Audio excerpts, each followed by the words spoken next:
Today, we're diving into the inevitable collision course between Silicon Valley's idealistic goals and the cold, hard reality of military power. This is the story of what happens when a company that wants to save the world ends up building a tool that the world's most powerful military is dying to use. It all starts with a pretty simple, almost innocent idea, To create a piece of technology that's designed from the ground up to be helpful, harmless, and honest. But of course, that's not where the story ends. That whole premise got completely shattered when this supposedly harmless AI was quietly conscripted for a violent, high-stakes military mission. And that right there is where our story really kicks off. Okay, so to really understand the firestorm that erupted from all this, we have to go to the actual battlefield, where the philosophical questions suddenly became a matter of life and death. Picture this. It's January 3rd, 2026. The mission is called Operation Absolute Resolve. It's a complex, incredibly risky U.S. Special Ops raid right into the heart of Caracas, Venezuela. The goal? Capture President Nicolás Maduro and bring him to the U.S. to face some serious charges. And I want to be clear, this was no small-time operation. We're talking about an armada of 150 aircraft. The fighting on the ground was intense. It resulted in 32 Cuban military personnel killed and 7 American service members getting seriously wounded. The stakes could not have been higher. So what was the secret sauce? Why did this raid succeed where others had failed? Well, beyond all the drones and sonic weapons, there was this invisible, cognitive force that was basically orchestrating the whole thing. And here it is, the core irony of this entire story. The secret weapon was Claude, Anthropic's flagship AI, a model whose entire DNA was built around a constitution to make sure it was harmless.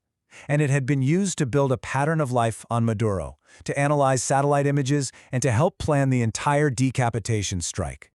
So, you can imagine when Anthropic found out their harmless AI was basically a battlefield co-pilot, they panicked. But the Pentagon's response? It was swift, it was brutal, and it moved the conflict from the streets of Caracas directly into a boardroom in California. The Pentagon's whole argument, delivered by Defense Secretary Pete Hegseth, quickly became known as the Boeing analogy.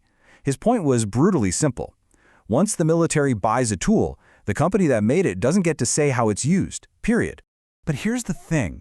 That's a masterful but deeply flawed simplification. A fighter jet is hardware, it's inanimate. A frontier AI model, on the other hand, is cognitive software. It actually has agency, it has reasoning skills, and it has the inherent biases that its creators built into it. They're just not the same thing at all. But you know what? The Pentagon wasn't really interested in a philosophical debate. They gave Anthropic's CEO a very stark ultimatum with a ticking clock. You will sign a document granting us full, unrestricted access for all lawful purposes, or you will face the consequences. And those consequences? They weren't just some idle threat.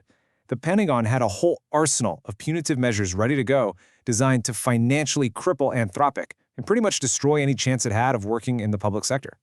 And their playbook was just ruthless. First, they threatened to just cancel a massive $200 million contract. Second, they could label Anthropic a supply chain risk, which would basically blacklist them from the entire defense industry. And the final nail in the coffin? They could just invoke the Defense Production Act to legally conscript the AI, whether Anthropic liked it or not. But look, this isn't just a simple story of a principled little company versus an aggressive government. The whole narrative gets way more complicated when we start looking at Anthropic's own actions, which kinda undermine their own moral high ground.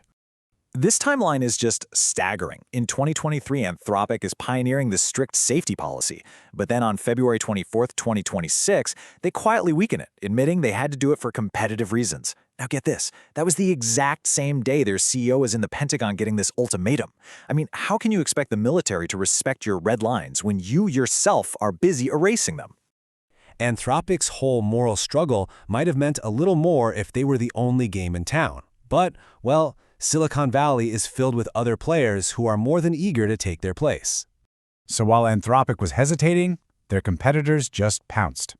Elon Musk's XAI, in particular, enthusiastically agreed to the Pentagon's all lawful purposes standard. And just like that, Anthropic's main source of leverage, being the only frontier model cleared for classified work, just vanished. This whole conflict really exposed two warring ideologies in tech. On one side, you've got Anthropic's safety-first paradigm, which is all about caution. And on the other, you have the authoritarian stack, companies like xAI that prioritize rapid deployment and, frankly, ideological alignment with state power. They even promise to make an anti-woke AI for the military. So, what does this all mean? What's the takeaway? Well, we are witnessing a profound and probably irreversible shift in the relationship between technology and the state. The algorithms have officially been drafted. And these are the hard takeaways.